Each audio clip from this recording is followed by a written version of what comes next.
I'll look back in 20 years and be like, yeah, the reason why we watching women's basketball is not just because of one person. It's because of me too, and I want y'all to realize that. Like, it's not just because of one person. A lot of us have done so much for this game. She's the only player in the league that will say this shit. She's the only player in the league. Like, you won't hear Aja Wilson going out there. I am at the top of the scouting report. Ariel Atkins is at the top of the scouting report for your team. Camila Cardoso is at the top of the scouting report. Teams just box you out. Angel Reese didn't fight her way to the WNBA just to play second fiddle, while Caitlin Clark runs the spotlight like a one-woman Broadway show. Nope. Reese wants her flowers, and the whole garden too.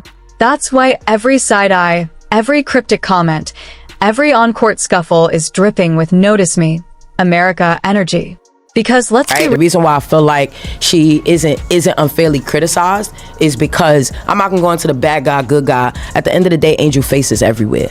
Right? And so when we talk about marketability and her inability to finish, her inability to do certain things, I think it goes to that. So I'm gonna keep it a band with you. I agree that if she gonna be the aggressor, then be the aggressor. At the same time, if you're gonna throw punches, you gotta take them.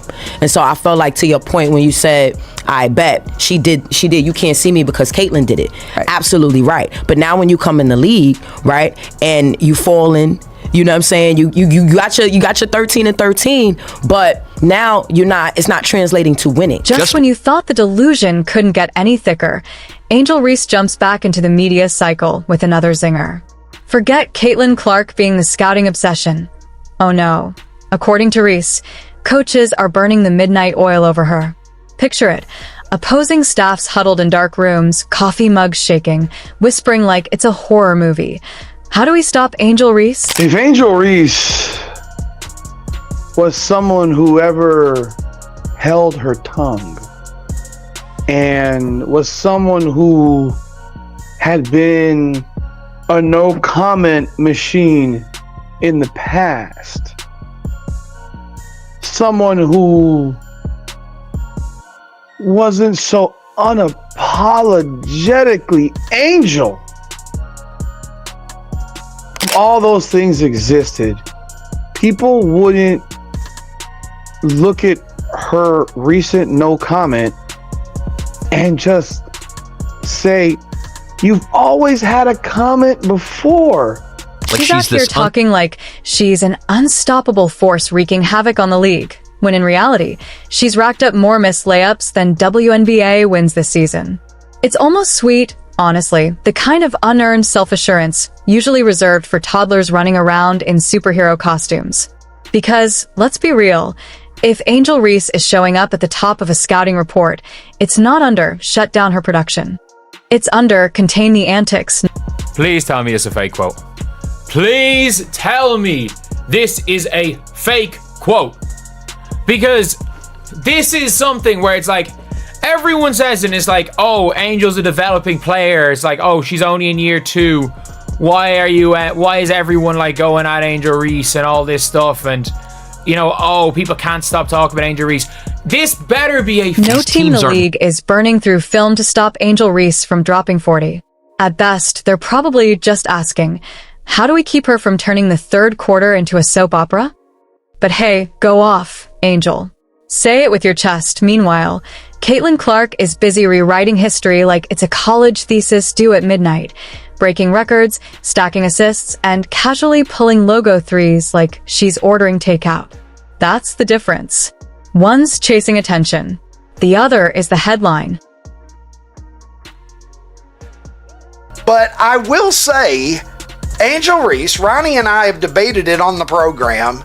Ronnie has been pretty clear that he thinks that she sucks at basketball. I have defended her as having dimensions of her game that are high level. I got to a point here a couple of weeks ago where I was starting to wonder if she actually sucked. Angel's stat line this season?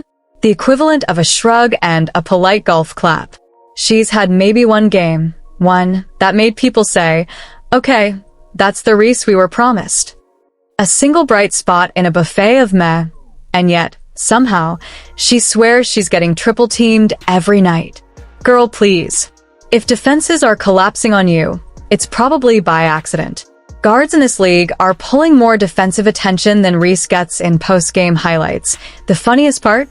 Imagining coaches of scouting reports after talking to some teams, even if it's not offensively, which I think that's what it is. You know, she is the best rebounder in the WNBA, so they're probably telling them like, hey, we have to figure out how to keep Angel Reese out of that paint when that ball is clanging off of that rim, okay? You know, the fact that Angel Reese finds Cardoso for the high-low post pass, I think that's one of the main things that the Chicago Sky like to get to if it's not the pick and roll. And now we get the latest Angel soundbite, dripping in confidence, completely detached from reality. In her world, being scouted means she's a nightmare matchup. In the real world, it means coaches are just debating whether she'll fall out before halftime or start her next mid-coup credit where it's due. She's mastered the art of turning average into headline-worthy. It's like watching someone air all 5 straight and then ask if the cameras caught their dominance. Reese is running the PR equivalent of standing in the middle of a food fight yelling, "I started the revolution," instead of reflecting on missed rebounds or sloppy defense. Completely criticize Angel Reese because Tyler Marsh condones this. Tyler Marsh reinforces this. Tyler Marsh is this point forward Angel Reese. This is Tyler Marsh's deal. This is Tyler Marsh's gig. In order to get Camila Cardoso the ball, he needed to fix some things up, switch some things around. And in this most recent preseason game, a game in which Angel Reese had 3 rebounds, I'll take that every day of the week. Even funnier is this whole "they're watching me too" energy. Back at LSU, fine, it made sense. Angel had her moments.